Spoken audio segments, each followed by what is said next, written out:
I want to present my views today. First of all, I would start by congratulating the Kenyans who came out in massive numbers to fight for their rights, which is engulfed and enshrined in our constitution, that ought to have been protected fully by our MPs whom we voted, we entrusted in, and we sent to represent us in the parliament, which eventually failed, making and fueling Kenyans to march out in large numbers to fight for their rights. That was a clear indication, a clear portrait, a clear view, and indication that the MPs had failed in the roles that were mandated fully and they were charged with. They ought not to have left the country to reach wherever it reached. It portrayed a very bad picture to the whole world.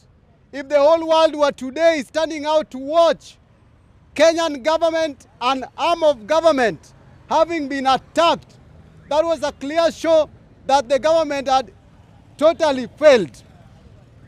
Secondly, I want to blame the president for having failed to give a right direction to the nation. As a commander-in-chief, you ought to have known what is wrong for your people, because as the head of state, you are mandated to ensure that the country is governed towards the right direction. I also want to blame our Speaker of the House, that is Wetangula, having failed to guide the House towards what is right for this nation. And I want to say that the president, having came out to congratulate the officers to kill the innocent Kenyans who are only demonstrating to ensure that their rights are reserved, you ought not to have congratulated the police officers. You ought to have come out to give us the solution. I want to tell you that these are the hustlers, these are the bodabodas, these are the mamambogas whom you ended up promising fake promises that you never fulfilled.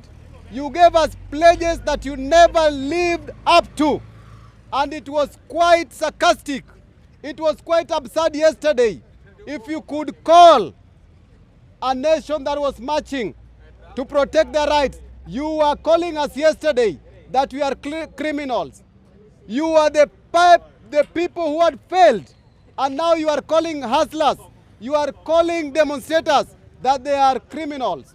We want to tell you, William Ruto, we are not criminals, but rather we are citizens of our nation. We are not criminals. You have failed with the power that Kenyans entrusted you with. I want to say that democracy that was fought for by the Mau Mau fighters, democracy that has always been fought by the freedom fighters, we are not going to keep quiet as we watch you making that democracy dirty. And we want to assure you that the stage at which Kenyans have reached, you can never take us back in a stature where we are in an democratic country, where you think that you can wake up and do anything that you feel right for you and your few guys. MPs, ensure that you do whatever took you there is to defend and represent a people. We cannot have a nation where an MP represents a president, where an MP represents their feelings and their interests. Your mandate is to fight and defend the rights of the people. That is why you are called a member of parliament who is a representative of a voter.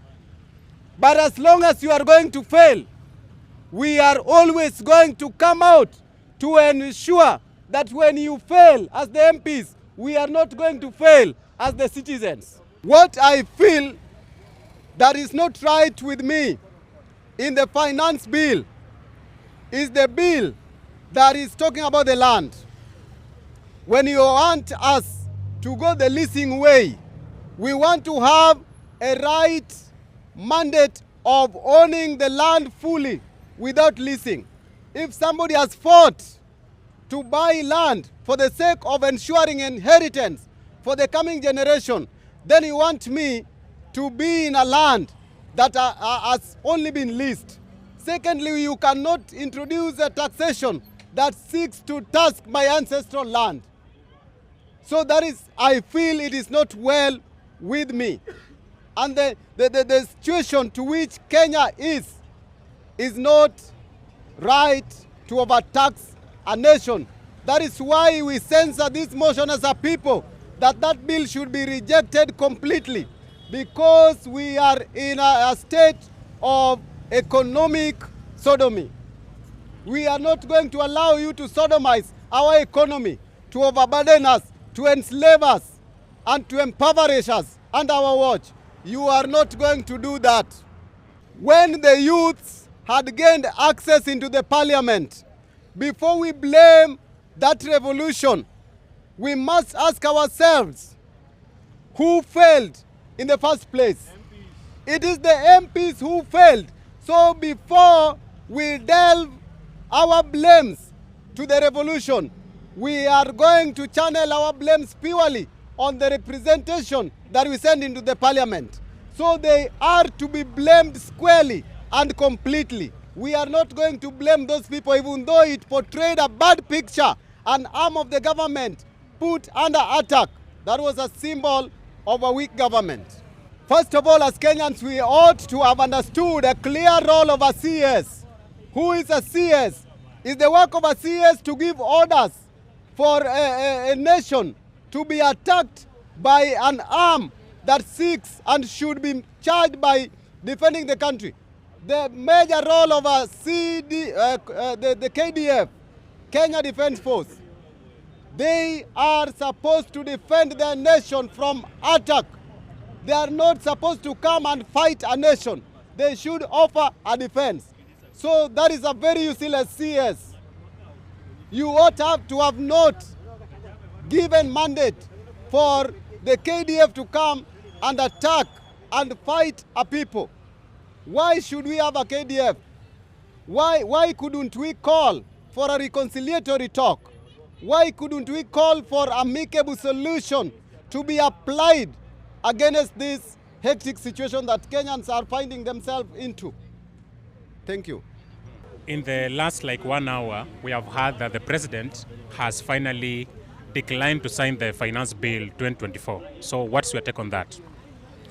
Wonderful. Starting from the action that the court has already taken to decline an order that the KDF is to come and fight the people. The court has also given an order to ensure that that stops going forward. Secondly, we have heard the president now seeking to decline assenting into this erroneous bill, hectic bill, enslaving bill, overtaxing bill, enslaving bill. Now the president ought to have read the mood of the nation. I always say that as a king, you need to be guided. You need to be given good advice, pieces of advice by your advisors. How I wish the people who surround the government, Ruto'S advisors, ought to have advised him that this bill is not well with the people. Not to wait for such a repercussion that is negative, not to wait for the Kenyans to die fighting for their rights is when you come to the public to seek a decline. You ought to have sought to decline prior to the eventualities that we saw yesterday. Why are you coming to decline the bill after we have lost the lives of the demonstrators? You ought to have given directives to your parliament to ensure that they don't pass that bill. So if you have seen sense in it, therefore we are congratulating you.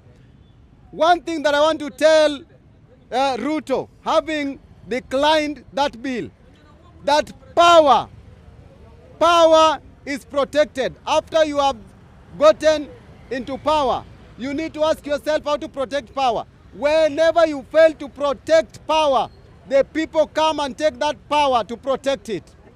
The KDF are supposed to go back to their barracks. now that the president has sought to decline signing into this bill, it would only worsen the situation. That would have amounted to more strikes and more claiming of people's lives, when we could have waited for tomorrow's events to wait to see the president assigning, appending into this bill and giving it a go-ahead to be implemented. But now that he has declined it, I don't really see if the nation is going to be charged and in a bad mood of fighting tomorrow. Therefore, tomorrow we might say that tomorrow's league has been suspended until we see them misbehaving with us again. We will resume if they resume. A wise person learns from the experience. We as a nation experienced what happened to an arm of the government yesterday, and the causative agents of the yesterday's scenarios were squarely pegged on the MPs. Now we have again mandated you. In fact, the government, the president, has only put you into a trap. The president has sent you to the people again. You saw when now people were now against what the MPs were doing. I want to tell our MPs that you should not fail for the second time, bringing something that is not in accordance with the interest of the people. Now the president has declined the bill. You are now mandated for recess. The bill is going to be taken back to the parliament for debate. I urge you that you go purely as per the demands, the desires, and the interest of the people. Do what people want. Don't implement what seeks to impoverish and be against the will of the people. We saw to you yesterday, we demonstrated that sovereignty and power squarely belongs to the people. And if you joke, we will resume. If you square it, we will be calm. What tends to be punitive to me again, apart from the lands bill, is a bill that seeks to start taxing a youth who is jobless. The government is telling us through the bill that once the bill is passed, you as a youth who is jobless, you are not married, you are still being taken care of by the parents, that above 25 years, you don't have a job, you don't have a family, you are jobless, then the government seeks to tax you.